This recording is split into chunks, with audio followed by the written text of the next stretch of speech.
안녕하세요. ABS 온라인 핏의 트레이너 홍전입니다. 자, 오늘 저희 지금 처음 시작하는 컨텐츠예요.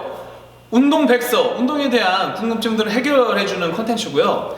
이 부분은 저희가 이제 기존에 운영하고 있던 5가지의 컨텐츠, 보충제나 서플리먼트 리뷰인 잔인 리뷰와 그리고 중상급자 남자분들을 위한 바디메이커, 그리고 초급자 남자분들을 위한 몸짱 공식, 그리고 여성분들 중상급자를 위한 탄력 S바디, 그리고 초급자를 위한 슬림 S바디, 이 컨텐츠들을 운영하다가 보니까 다행인 게 많은 그 시청자분들이 댓글을 많이 달아주세요. 그만큼 관심이 있다는 얘기 같고 저희를 또 응원해 주신다는 얘기인 것 같은데, 그 댓글들을 보니까 너무나 궁금한 점들이 많아요. 중량은 어떻게 선택해야 되나요? 반복 횟수는 어떻게 하는 게 좋은가요? 쉬는 시간은 어떻게 해야 되나요? 호흡법은 어떻게 할까요? 방금 설명해주신 운동 리뷰에서 이런 부분이 궁금한데 이런 부분은 어떻게 해야 될까요? 라는 부분들이 너무나 많다는 거죠. 근데 이제 그 부분들을 저희가 뭐 바디메이커나 몸짱 공식을 촬영하면서 기억해놨다가 일일이 풀어드리기는 좀 힘들 것 같아서 따로 이렇게 컨텐츠를 마련해 봤어요. 댓글을 달아주시는 부분 중에서 이 부분은 짚고 넘어가야겠다, 이 부분에 대해서는 제 개인적인 견해, 그리고 이제 전문가로서의 견해가 저희 그 영상을 보는 분들한테 충분히 전달이 되고 영상을 보셨을 때 도움이 되겠다 라고 하는 부분들을 모아서 이렇게 운동 백서에서 소개를 하나씩 해드릴 예정입니다. 자, 그래서 오늘 첫 번째 시간 설명해 드릴 주제는요, 올바른 중량, 무게, 중량 선택의 필요성에 대해서 말씀을 드리고자 합니다. 중량 운동이죠. 저희 웨이트 트레이닝, 그러니까 중량을 이용한 운동인데 뜨거운 감자예요. 중량이 높아지면 높아질수록 근육에 가는 자극이 높아지는 건 사실입니다. 이 운동이 그래요. 그래서 점진적인 그 운동 강도의 변화를 주기에는 중량만큼 쉽고 편한 게 없다는 거죠. 그런데 저희가 이제 파워 리프팅을 할 것이냐, 중량이 목적인 트레이닝, 나는 100kg를 드는데 앞으로 140kg를 들기 위해서 나는 이 운동을 한다 라고 하시는 분들한테는 모르겠지만, 일반적으로 저희가 웨이트 트레이닝을 하시는 분들이 뭐 건강, 운동 능력 향상, 건강 기능 체력을 위해서 운동을 하시겠지만, 많은 분들이 저희 컨텐츠를 보시는 분들은 좀 더 미적으로 아름다운 몸매를 만들기 위해서 하시는 분들이 많아요. 저희가 물론 몸을 만들어서 80이면 더 잘하면 좋겠지만, 뭐 140kg, 160kg 들면 좋겠지만, 사실 생각해보면은 몸을 만든다라는 목표에 있어서 중량을 비교적 덜 사용하고 몸에 부하를 덜 주면서 이 몸짱이라는 목표를 달성한다고 하면 사실은 좀 더 효율적인 방법이 아닐까라고 생각을 하거든요. 그래서 굳이 중량을 위한 운동을 할 필요는 없다, 중량이 목적인 운동이신 분들이 아니라고 하면은, 몸을 만드는 게 목적이라고 하면은 중량이 그 절대적인 가치는 될 수가 없다는 부분이에요. 중량은 이제 그 선택할 수 있는 운동 강도의 증가를 노릴 수 있는 여러 가지 요소들, 중량 선택 뭐 한 가지 요소겠죠. 빈도, 운동 빈도, 그렇죠. 그리고 그 안에서 운동 강도에 들어가겠네요. 운동 강도도 되게 많아. 중량도 있을 테고, 쉬는 시간의 변화도 있을 테고요. 반복 횟수를 이용할 수도 있고요. 실패 지점과 강제 반복을 이용할 수도 있고, 뭐 컴파운드 세트, 슈퍼 세트, 또 뭐가 있을까요? 뭐 선피로 트레이닝, 뭐 레스트 앤 파스, 휴식 앤 정지 기법을 이용한 웨이트 트레이닝 방법들, 뭐 이런 다양한 방법들이 있을 텐데, 그 중에 한 가지로서 중량을 선택하는 게 몸짱이 되기 위한 길이라는 겁니다. 만약에 보시는 분들 중에서 나는 200kg를 드는 게 이제 뭐 장미란 선수처럼, 역도 선수들처럼 몇 킬로를 들겠다가 목적이라고 하면은 중량을 위한 운동을 하는 게 맞아요. 그렇지만 제가 말씀드리고 싶은 거는 웨이트 트레이닝 안에서 근육을 얻는다는 목적에 있어서 중량은 한 가지 방법에 불과할 뿐이지 이것이 절대적인 가치가 될 수는 없다. 다만 이 중량이 되게 큰 부분을 차지하는 건 맞다 라고 좀 큰 이제 범주 안에서 설명을 드리고 싶어요. 자, 그래서 지금 말씀드린 부분이 제가 이제 첫 번째 설명드릴 부분이었는데, 중량, 근육과 반드시 정비례하는 것은 아니다 라는 부분이에요. 중량이 높으면 근육을 만들기 쉬운 건 죄송합니다. 높은 중량을 이용했을 때 근육량이 늘어날 수 있는 더 좋은 환경에 위치하는 건 맞습니다. 그런데 중량을 높인다고 반드시 근육량이 높아지는 이퀄 관계는 아니란 얘기예요.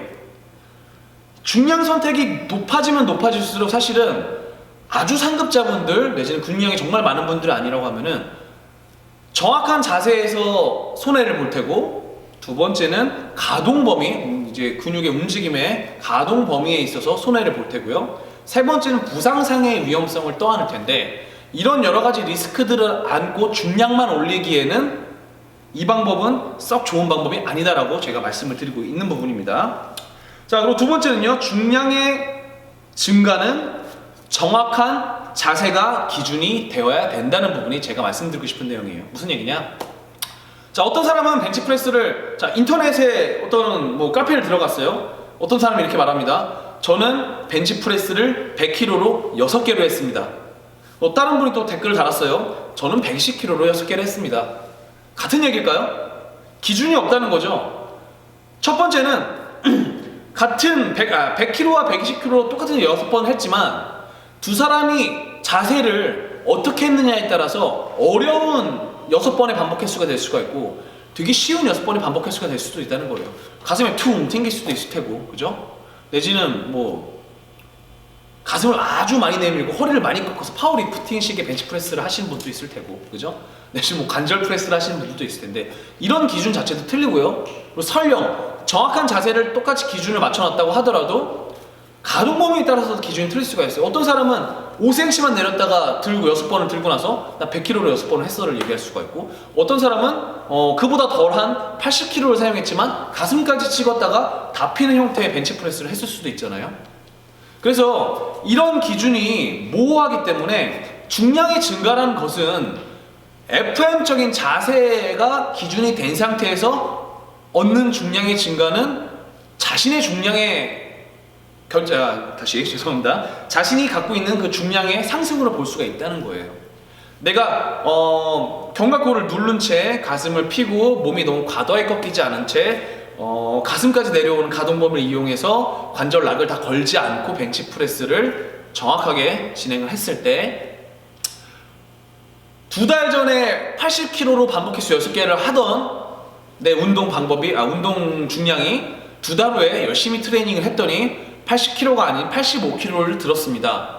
그랬을 때 운동의 세트는 두 번째에서 세 번째 세트에서 최고 중량인 80kg를 6회 반복 횟수로 만났습니다. 이렇게 하는 거는 사실 정확한 기준이 돼요. 근데 그렇지 않은 상태에서 자세가 기준이 다 안 잡힌 상태에서의 중량의 증가는 사실은 아까 말씀드린 대로 리프팅을 위한 중량의 증가가 될 수 있기 때문에 가동 범위를 될 수 있으면은 부상상의 위험이 없는 상태에서 좀 더 많이 쓰는 상태, 그리고 정확한 저희 바디 메이커나 몸짱 공식에서 알려드리는 정확한 자세가 기준이 된 상태에서의 중량의 증가는 효율적인 좀 더 도움이 되는 중량의 증가로 보시는 게 맞다는 얘기입니다. 자, 그래서 지금 두 가지 설명드렸어요. 중량과 근육량 반드시 정비되는 거 아니다고 말씀드렸고, 중량의 증가는 정확한 자세가 기준이 되어야 된다는 부분이고요. 자, 이제 세 번째는요, 효율적인 중량을 선택해서 효율적인 운동을 하는 것이 이득이다 라는 부분이에요. 예를 들어서 100kg의 중량을 선택해서 운동을 했을 때, 앞에도 말씀드리지만 자세 깨짐이 너무 심할 경우에는 사실 그 운동 자체는 가슴이 파라를 벤치프레스를 예를 들었을 때 가슴이 파라를 담당을 하고 나머지 삼두근과 전면삼각근이 2할, 또 나머지 근육들이 2할을 차지한다고 했을 때는 이득이 많은 벤치프레스라고, 가슴 운동으로서의 벤치프레스라고 볼 수가 있는데, 예를 들어서 중량을 거기서 20kg를 더 올렸어요. 그런데 가슴의 활용량이 50% 미만으로 떨어지고 나머지 근육들이 50%를 같이 나눠 쓴다고 가정을 해볼게요. 이런 경우에 효율적인 중량 증가가 아니라는 거예요. 그래서 적어도 70-80%의 원하는 타겟 근육에 활용이 되는 상태에서 이제 중량의 증가를 하시는 것이 효율적인 중량의 증가라고 보실 수가 있다는 겁니다. 자, 그리고 가장 마지막 부분, 이 부분이 조금 어려운데요. 근신경계의 발달과 함께하는 올바른 중량의 선택이 가장 중요하다는 거예요. 무슨 얘기냐? 이게 좀 어렵게 들릴 수가 있어요. 근신경계? 이게 무슨 얘기지? 라고 얘기를 할 수가 있는데, 자, 우리 생각해 볼게요. 우리 어렸을 때 피아노를 계속 치셨던 분들은 나중에 손가락을 이용하는 모든 것을 능할 수가 있어요. 실제로 가능한 얘기입니다. 어려서부터 우리 게임을 많이 하셨던 분들 조이스틱을 이렇게 만지잖아요. 나중에 어른이 돼서도 잘 만져요. 근데 어렸을 때 이런 걸 한 번도 안 해보신 어른분들, 저희 어머님이나 아버님들한테 뭐 플레이스테이션 2를 3를 갖다 줬어요. 지금 4 나왔나? 그래서 만져봤더니 이걸 조작을 잘 못해. 손이 너무 느려. 당연한 얘기예요. 왜냐면은 이런 신경계를 많이 사용을 안 해봤던 동작들을 했을 때 사람들이 상당히 생소할 수가 있다는 거죠. 외국인들이 젓가락 사용이 힘든 것처럼. 그래서 이 근육의 사용의 빈도와 근육을 많이 쓰면 쓸수록 그 원하는 근육을 좀 더 쉽게 컨트롤할 수 있는 게 근신경계 발달과 함께 가는 부분인데, 예를 들어서 우리 다리 운동, 레그 익스텐션을 예를 들어 볼게요. 레그 익스텐션, 하체는 근육량이 대부분 많아요. 특히 남자분들은. 레그 익스텐션을 개떡 같은 자세로 해도 허벅지에 자극이 잘 갑니다. 자세가 설령 뭐 이상한 자세라고 할지언정. 스쿼트도 뭐 얼추 대충 앉았다 일어나면 자극이 잘 가요. 왜? 다리는 평생 쓰는 근육이에요. 그만큼 근신경계가 많이 사용이 되었기 때문에 밀접하게 다리 사용을 하기가 쉽다는 얘기예요. 힙과 허벅지 뒤쪽, 허벅지 앞쪽의 근육을 분리해서 사용하는 것도 그렇게 어렵지가 않습니다. 그런데 과연 이두근은, 삼두근은, 가슴 근육은, 어깨 근육은, 등 근육은 특히 이런 사용 빈도와 섬세한 근육의 사용 빈도가 떨어지는 근육들 같은 경우에는 근신경계가 아직 덜 발달되어져 있다는 거죠. 게다가 하물며 벤치프레스를 할 때 사람이 인체가 되게 자연스러운 동작에 벤치프레스를 한다고 가정했을 때 어떻게 가슴 근육의 활용만 높이고 나머지 근육의 활용은 줄이냐 이거죠. 이 부분은 계속된 근력 운동의 경험으로 인해서 충분히 가슴 근육이 근신경계가 발달되었고 가슴 근육의 사이즈가 커졌을 때 근매스가 이제 성장이 됐을 때 좀 더 쉽게 가슴 근육을 80% 90% 사용할 수 있는 벤치프레스를 할 수가 있다는 거거든요. 그래서 실제로 상급자 분들 같은 경우에는요, 좀 더 벤치프레스가 가슴을 위한 운동이 더 되기가 쉬운 거예요. 왜? 근신경계가 발달이 되어져 있기 때문에. 그래서 현재 운동을 접근하시는 분들이 초보자분들의 경우에는 중량을 많이 높인다는 게 반드시 원하는 타겟 근육의 자극으로 이어지진 않아요. 오히려 초보자분들 같은 경우에는 정확한 자세를 이용해서 원하는 타겟 근육의 사용량을 높일 수 있게끔 훈련을 한 후에 그 이후에 정확한 자세를 기반으로 중량이 늘어나고 나서 그 높아진 중량으로 운동을 했을 때 근신경계가 발달되고 근매스가 커질 수 있다는 거죠. 만약에 정확한 자세를 기반으로 근신경계를 발달시키고 근신경계가 발달이 돼서 원하는 타겟 근육이 충분히 커졌을 때, 쉽게 말하면 허벅지 근육처럼 근육의 사이즈가 충분히 커졌을 때는 설령 자세가 어느 정도 정확한 자세에서 벗어난다고 하더라도 신경계의 발달로 어쨌든 근육의 수축 신전이 잘 된다는 거죠. 얘기가 어렵나요? 자, 스쿼트, 레그 익스텐션 많이 하시죠, 남자분들. 개떡 같은 자세로 해도 근육이 자극이 잘 가요. 그렇지만 벤치프레스, 바이셉스 컬, 삼두 운동은 뭐 잘 가요. 등 운동 이런 거 자극 잘 안 가잖아요. 상황에 맞게 근력과 근신경계가 덜 발달되어져 있는 상태에서 자세를 깬 상태에서 안 되는 근력과 근력 운동과 중량의 증가를 얻는 것은 썩 좋은 방법이 아니라는 거예요. 상황에 맞는 트레이닝 방법 선택해야 되는데, 그에 있어서 근신경계가 발달이 되어져 있다면 중량을 원 없이 올려도 된다. 단 충분한 근신경계가 발달되어 있지 않아서 원하는 타겟 근육의 자극을 끌어내기 힘들 경우에는 정확한 자세로 돌아가서 운동을 하시는 게 나을 것 같다는 게 제 의견입니다. 자, 여기까지 저희 운동백서 올바른 중량 선택의 필요성에 대해서 얘기를 해드렸는데요. 첫 번째 지금 주제 자체가 사실은 되게 저한테 무거워요. 지금 얘기가 맨 처음에는 제가 계획하기는 되게 쉽게 풀어서 설명을 해드려야지, 중량 운동 이렇게 하세요, 중량 선택 이렇게 하세요, 이렇게 생각을 했는데 하다 보니까 사실 이게 되게 무거운 주제거든요. 의견들이 되게 다양할 수가 있어요. 그래서 좀 횡설수설한 부분도 있는데, 제가 말씀드린 부분은 방금 말씀드렸던 가장 중요한 부분이 이거예요. 근육량하고 중량 선택이 반드시 비례하는 건 아니다. 그리고 효율적인 중량을 선택하셔서 운동하시는 것이 근육량을 증가시키는 데는 좋다.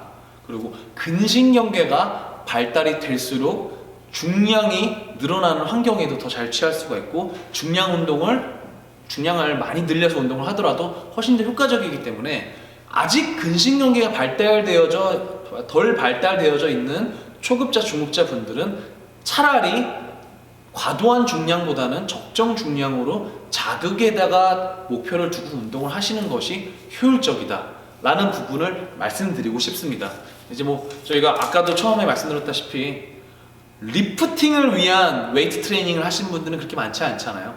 몸을 만들기 위한 웨이트 이제 바디 쉐이핑을 위한 웨이트 트레이닝을 하신 분들이 많기 때문에 이런 분들 같은 경우에는 꼭 중량 선택이 근육량에 대한 지표는 아니라는 거, 이 자리에서 좀 말씀을 드리고 싶습니다. 자, 여기까지 ABS 온라인핏의 운동 백서, 오늘은 올바른 중량의 선택의 필요성 편이었습니다. 저는 트레이너 홍지원이었습니다. 감사합니다.